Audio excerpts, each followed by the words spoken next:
Hey everybody, it's Matt Pritchett with the Cowart team. I'm here with my buddy Mat Shelton-Eide, and we are going to take you guys on a tour of the fan. Matt's a realtor at Nest, loves the fan, has lived in the fan, works in Office the is in the fan. fan. Yeah. Right, so lots of cool stuff to share with you guys.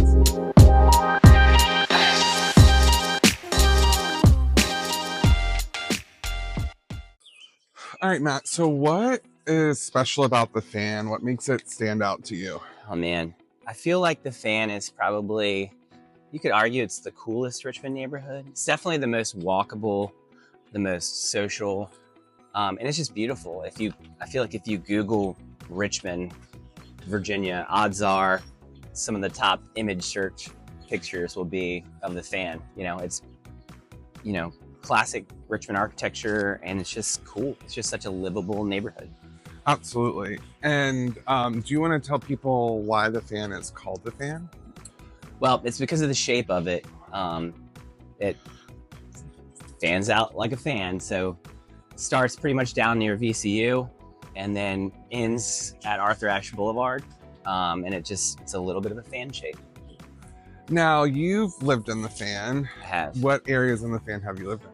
So I first moved to the fan when I attended undergrad at VCU. I guess it was like 02, 03. My first fan place was, I rented an apartment on West Avenue, which was like a block from VCU, super convenient, but also cool. West Avenue has its own mayor. It's just its own special street. I didn't know it had its own mayor. It does. So at the time, the mayor was our next door neighbor. So we lived at 1102. They probably hated us because we were like probably one of the handful of renters on West. But lived there briefly when I started VCU, and then I moved to 2600 block of Hanover. Lived with my brother, still a VCU student. And then I moved to 415 North Mulberry, like a block away from my Hanover place. And I loved it. I had 2 kids there, one of them literally in the living room. I did, my wife did, she did the hard work, but I was there. And yeah, I spent, I don't know, a decade plus almost 2 decades, something like that, in the fan. So the fan is full of a ton of hidden gems, and we're in one right now. Matt, do you want to kind of tell us where we're at? So yeah, we are in Scuffletown Park, which is a free public park we've got Strawberry Street, Stafford Park, and Stewart. Obviously you can see it's, people's homes, and then it's just this well-maintained park. In the middle of it, it's popular for families, people who live here, a bunch of college kids.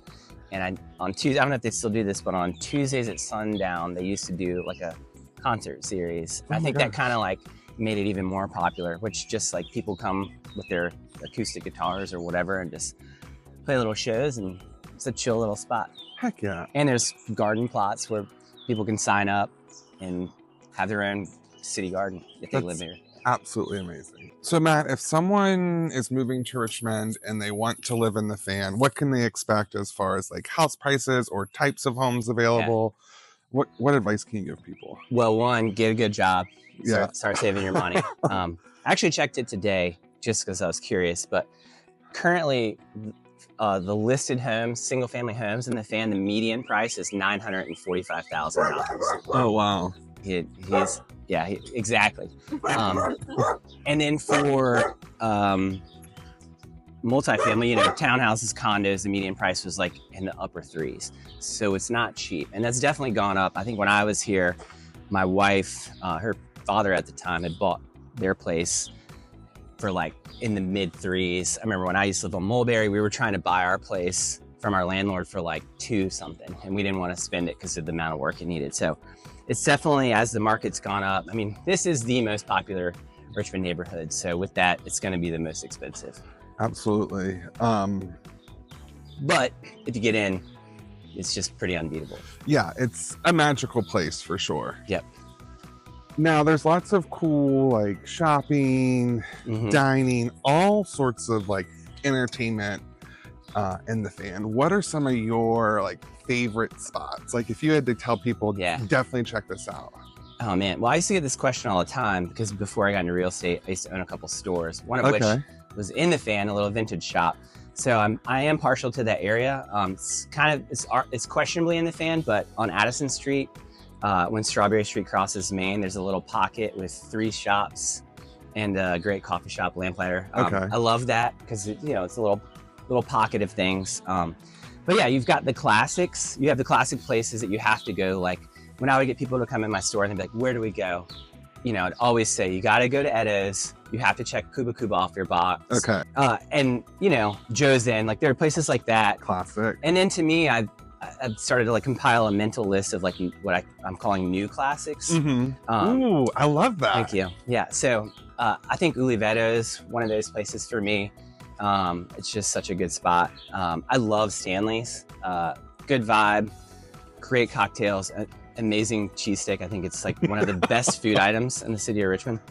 And then what's another one I had? Uliveto, Stanley's, and this is not that new, but I love Heritage. Heritage is just such a great place. But then yeah, same deal. You gotta go to 8½, get a pizza and pasta, sit in Scuffletown, have a dinner, go to Baby Park across from Kuba Kuba, get a cafe con leche or lemonade or limeade and just sit there with your kid. It's just like, yeah, there's so many awesome little nooks. You can just walk out your door and walk 3 blocks and see if you find a place. Yeah, the walkability in the fan is unbeatable. There's everything right there at your fingertips. Just a bike ride a few blocks away. Right. When I meet clients who are fortunate to be in that price range, I definitely tell them if you can, like it's a place you need to check out because it's just the livability is off the charts. Especially I get a lot of like retirees that are like considering like a move back to the city from the burbs, and I'm just like, fan or museum district, which is very similar. Just so hard to beat. Well, on that subject, what would you say are your classic fan spots, and then what are your new classics? Classic nominees, spots. basically. You named a lot of them, right? Joe's for breakfast. You can't beat their big breakfast or like their spaghetti dinners. New classics. I really like where we went for coffee this morning. We went to Idle Hands. That was delicious. I love all the little bakeries in the fan. There's just tons of little spots to pop in. Well, then I will say this. One of the challenges, I actually was thinking about this question myself, is like there are so many places, and this is what's so great about the fan, is there are so many places that you can list off that you don't want to leave places out. Yeah. You know what I mean? Like I could say Sticky Rice is a classic. Like who hasn't had a drunken bucket of totally tater tots? Right. Yeah. You know what I mean? Like there's just so many. And I guess like 821 Cafe and Dynamo, they're both like in the fan, amazing spots to check out. Right. And in any other neighborhood, Dynamo will probably be at the top of the list. Yeah. Which it should be probably for the fan too. But. Yeah. So we're currently on Monument Avenue. Which would you say Monument is kind of one of the like borders of the fan or like close to it? It's debatable. I would say pretty much broad. Okay. So I include Grace. If you live on Grace Street, you're in the fan. But it's pretty much it's toward the fringe, and it's like its own separate beast. There's like I live in the fan and I live on Monument Avenue, which is probably one of the most famous streets in our city. Right. It's for sure for better or for worse. Yeah. But it's a great street. I know when I lived here. This is like, or even when I didn't, now that I live in the north side, I still will drive to my old place and I will run down Monument. It's good on my old man knees. Easter Parade, it's huge. You have the Monument Avenue 10K that comes through this. It's just, it's like a big touristy sort of attraction that's just a road. But also, like, come out later today and there may be people like laying in this grass. They gotta cut this grass. But having a picnic, getting some sun. Yeah. I've seen people playing cornhole out here. Sure. It's a really cool thing with this big median. I know anytime I have the opportunity to drive down Monument Avenue, I just take it because it's just so pretty. There's so much cool You always take the pretty route. Why would you go Broad Street? Yeah. Why drive past the Lowe's when you can drive past these houses, Absolutely. And I feel like there's always not as much traffic on Monument except for maybe Sundays when church is in session. Right. Yeah, it's beautiful. You have this kind of cobblestoney vibe. And I know for me, when I do my runs, obviously I work in real estate. Half the time I'm stopping to take pictures. These houses are insane. This is this is dream home. I mean, the fan houses to me are dream home. You know, $945,000 is beyond a dream home. But this is just different level, you know? Absolutely. There is some of the coolest houses in Richmond on this street. So everyone's all about the vibe these days. So like, what is the vibe of the fan? Oh man, well, it's kind of it's a mashup of vibes, if you will. I feel like most people start their Richmond journey in the fan. Typically they go to VCU. And then if you're lucky enough, you end up in the fan. Maybe you can afford it. You're a doctor, you're whatever. So yeah, there's this weird mix of like youth and honestly money, but it's not a stuffy money in my opinion. I'm sure there are, you know, some of that vibe too, but I feel like when people move here, they know what's up. They're not choosing to move out to a gated community. Like they want to be in the mix. They want to live in one of these houses with, you know, a Garnett's or bars around. Like you can't be but so mad at noise and stuff when you choose to live near, you know, walking distance bars. So yeah, it's a great vibe. It's you know, full of culture. It's full of energy. It's social. Like one of the things for me that I loved that was different from where I live now, but in the fan, you sit on your front porch. You don't necessarily, I mean, obviously people have cool backyards. That is a thing in the fan, right? That's front the thing. Porch culture. Yeah, you sit out, like you want to be here because you want to be around people. So yeah, to me, that's a great vibe where if you want to see who's, you know, your neighbors are and what they're up to. And yeah, to me, it's just unbeatable as a social butterfly myself. Yeah, it's really cool to see, I guess, the mixture of people that are in the fan, and it brings a really cool energy. And then all the public art, like the murals that are just throughout the city, but there's a ton of them here in the fan. It just makes it a really lovely place to work and live. Yep. So we were talking yesterday, there's all these little quirks in the fan. Like we were talking about driving, right? Like driving in the fan is just a unique experience. It feels like there's some of their own rules of the road. What other little quirks or like something people might not know about the fan? Oh my God, that's a tricky one. Well, one, you know, this is a city neighborhood, so as pretty as it is, like you can't get but so mad if someone drunkenly pees on your house at 2:30 in the morning. Yeah. So like, you know, like and I think that is kind of a thing where like, especially maybe some newer people are like, oh, this is a beautiful neighborhood, which it is, but it's just like, yo, you do live in the city. So that, you got to know your parking situation, especially if you're a visitor.